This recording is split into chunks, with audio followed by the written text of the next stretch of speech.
Hello, everybody. I'm a practicing therapist and a doctoral student of psychology. Today, we're going to talk about why a lot of men believe they're unlovable and why this can shape their perspective of themselves and why it may not necessarily be healthy. Because, from my perspective, in my opinion, and I believe everybody's lovable to some extent, and everybody deserves to at least feel loved by themselves and their loved ones. Men tend to feel unlovable not because they are unlovable, but because there's a mix of social expectations, emotional isolation from they isolate their own emotions from themselves and others, and also how they believe love is measured for them and how love is taught. And we're going to talk about all the reasons that the common reasons I see as a therapist when working with individuals and couples. And the first one is actually men are taught, from what I see. I'm not a man, so I can't speak necessarily, but men are taught to earn love, not receive love. And I think this is really challenging because from a young age, many little boys believe that love comes after achievement. And I'm not a man, but this is one particular one that I can relate to because my dad was I have a very close relationship with my dad. I'm probably like what some might call like a daddy's girl, but I was raised in this way where it's not like he didn't love me, but he showed that achievement, me being, I don't know, emotionally resilient or calm or whatever it is, or successful, is earns his praise, so to speak. And I don't really want to talk too much about myself because this is not about me, it's about men, right? But I did want to let you know, I do understand a little bit. I'm sure it's completely different if I was a man, but a lot of men have that, maybe to an extreme version, where they feel like love is conditional. It might even be like a woman will never love you unless you have money. A woman will never love you if you're not successful. Some people believe a woman can't love you if you're not tall, which I don't think is true. I think that you can be loved in any way. It might be harder to find a partner, so I'm not denying that. But this is the way men are conditioned. And sadly, society sees it that way. A lot of women believe that men have to earn her love, right? What's it called? The social media thing, princess treatment or something? Which I think is like a version of this. I don't know. So maybe I used that word wrong. Men are often taught to earn love. And love should be, from my perspective, part of it should be just unconditional. Someone loves you, at least your parents love you for who you are.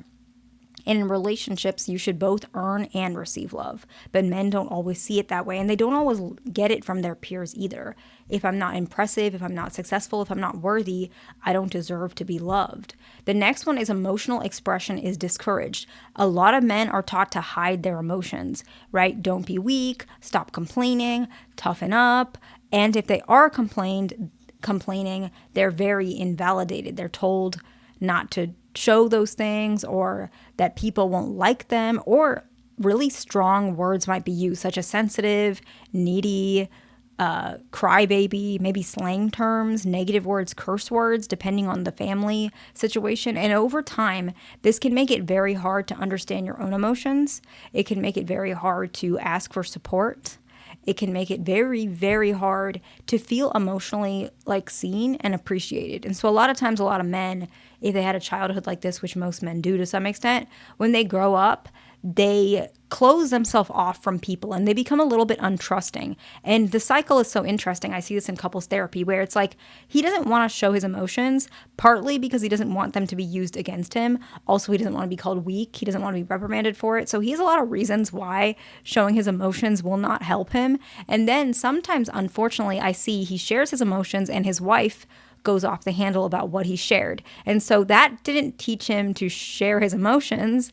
It taught him, okay, I was right. Let me not share my emotions. So if you are a lady and you're in a relationship with a man, especially one who is, not comfortable sharing his emotions for whatever reason, probably the worst thing that you can do is when he shares something that you argue with him, that you disagree with it, that you make some sort of emotional expression that shows that you have disapproval of that emotion, because all you did is remind him again, you're only lovable if you're in this small box of what I see you as, which isn't fair. So a lot of men live like that all the time. Their parents, their girlfriends, wives, whoever is their partner, whatever it is, sometimes their friends, society. And so men don't really have much of space. And so what ends up happening is they do it to themselves too. And so now there is no space for their emotions. And this is really unfortunate because it does create a lot of issues with mental health, depression, SI, right? And I'm not going to go into too much detail of that, but a lot of men do, they don't want to be here in this world. I can't say too much of that on YouTube, and it really affects them because of stuff like this. And so male mental health is really important, okay? Loneliness without an outlet is a third one. Men often have fewer friendships, actually, like deeper friendships. And when they spend time together, they don't talk about the emotions they're feeling, so they can't really process it. And so a lot of times the loneliness goes unshared, untreated, mistreated, and the connection can feel shallow and empty. And sometimes a lot of men don't even have friends. And so the loneliness turns into a belief, almost like if no one knows who I am and no one knows, the truth of me, I don't really belong, or that I'm not really worthy of love, because if someone loved me, they would want to know what's going on with me. Some men feel that way, whether they're going to see that or not. It's in their subconscious and they behave in that way. Rejection often feels internalized as a personal flaw. This is the fourth one. Rejection is normal. I'm not saying it's not, but often men are taught to see it as proof that you did something wrong as a man. Not that, oh, this didn't work out, I have another opportunity. They think you're not good enough. This is proof that you're not good enough. You're not lovable. You're not tall enough. You're not attractive enough. You don't make enough money. You are too mean. You're too nice. You're whatever it is. And it's so, so common that people use terminology that blames men for rejection. Like, what is it? The nice guy thing? I don't even get into stuff like that because I don't really understand it, because it's like, is a nice guy a bad thing or a good thing? Like, don't you want to be nice? But then it's like, I don't know. Whatever it is, it's like, it's his fault for being rejected because of some like trait he has. Nice, mean, bad boy. I don't know the terms, guys. But whatever it is, it's like his fault. When in actuality, it could be something completely different.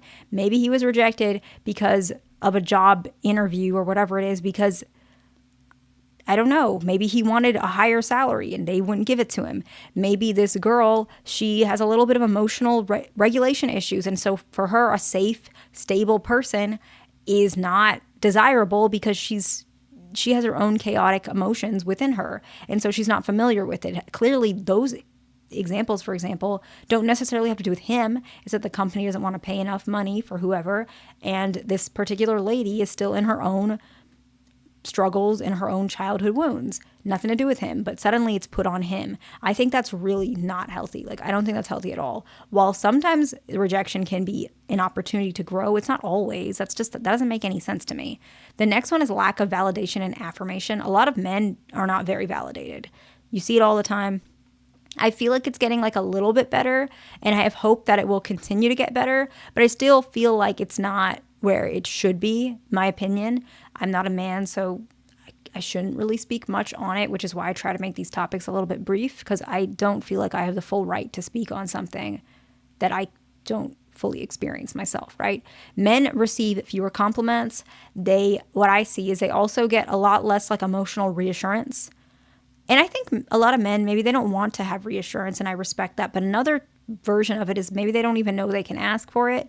When I look at married couples, the lady needs some reassurance from him very often, and I feel like he would really appreciate some reassurance, but he doesn't get it. And sometimes when she tries to reassure him, he kind of shuts it down because he's not really sure what it is. I think if she did it more often, he'd get more familiar with it. But I do see that pattern, and also less permission to need care, which is why a lot of times I feel that men, when they're sick, like when they have a fever or something like that, a lot of people make fun of them and say like men are babies, which whatever, it doesn't really matter. Who cares? I think the reason why that happens is because men finally have some actual physical permission to finally get care. And so they kind of let it all go because they're always holding back everything all the time. And so finally, when it's like proof that they have like a fever, they're like, okay, this is finally somewhat an acceptable reason to get care. Some men don't even show that, but there are some men that do. And I think that's the reason why, which is why I don't think it's right to make fun of men if they're expressing themselves. I think it's a good sign. A lot of men, this evidence, the lack of validation, makes them have the narrative in their mind. No one chooses me. I'm invisible. I don't matter that much. No one can see me. It's not true, but that silence and that lack of affirmation and confirmation and validation is affecting them. It really is. And then pain is minimized or mocked. I think a lot of people know this, but it is true, right? Men express, let's say they express sadness or feeling dismissed or ridiculed. It is often mocked or it's moved away. And that's why in the beginning, when I started talking about myself a little bit, I felt bad. Okay. The goal of why I was doing that was I wanted you guys to not feel so alone, but then I stopped myself because I'm like, okay, you guys might feel minimized or like you're not allowed to have a space for yourself, which is why I stopped myself. I don't know where it came across, but I had no intention of like minimizing or mocking you. I know that I don't know how you feel. So a lot of times men, they become minimized, mocked, or all their spaces are taken up by a woman, which is why I felt bad doing that. That's not what I was trying to do. Maybe it came across that way. I'm sorry. But often, let's say he's feeling bad about something in the marriage, couples therapy, for example, immediately it's going to be drawn back to her saying, well, the reason I feel this way is because X, Y, and Z. You didn't do this. You didn't do that. I reached out to my ex or cheated on you because I felt lonely. And so that's like a minimization plus a lot of other things. If a lady does that, I don't think that's healthy. Might need to, break that relationship off. Your choice, not mine. But he also could be mocked. You're weak. You're, pathetic, whatever it is. Or a very masculine thing is to tell a woman that she's attractive, right? That's a very masculine thing, I feel, right? Reaching out, initiating, and then a lot of other men are like, oh, you're a simp or you're pathetic or whatever it is, when the other man is just being his natural masculine self. Men tend to like how women look, oldest time, right? That's how they go, most of them. And he's just being his like natural self, but he's now being mocked for like who he is as a man. And so men don't have that much of a space. If he's sad, if he's insecure, suddenly he's controlling. If he's sad, suddenly he's like depressed. If he, needs time between jobs, suddenly he's lazy. It's always him feeling like he's never enough and that he's never having a space for someone to just say, hey, I hear what you're saying. I can appreciate you being honest. I can appreciate you being open, whatever it may be. It's never safe for him. That's what a lot of men feel like. I apologize if this video is all over the place. I'm in between sessions. And so sometimes I just get my thoughts out because I'm seeing things. Sometimes I try to make them more polished, but this is just the way I am. I hope this video is helpful to somebody. Please like, subscribe. I'll see you in the next one.